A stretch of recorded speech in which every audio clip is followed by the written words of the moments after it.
Optimize startup apps. Are you tired of waiting for your computer to start up? Do you want to speed up your system's performance?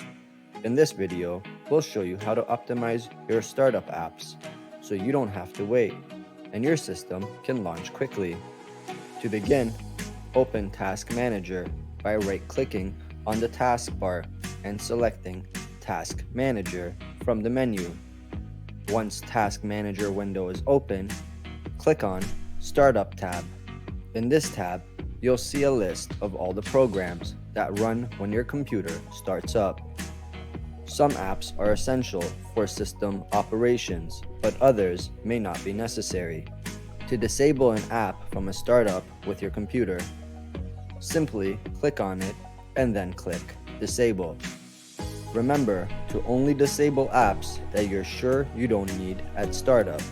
If you're unsure about an app, do some research or consult with your IT before disabling it. By disabling unnecessary startup apps, you can optimize your computer's performance and reduce startup times. To learn more, visit our website, ClickControl.com.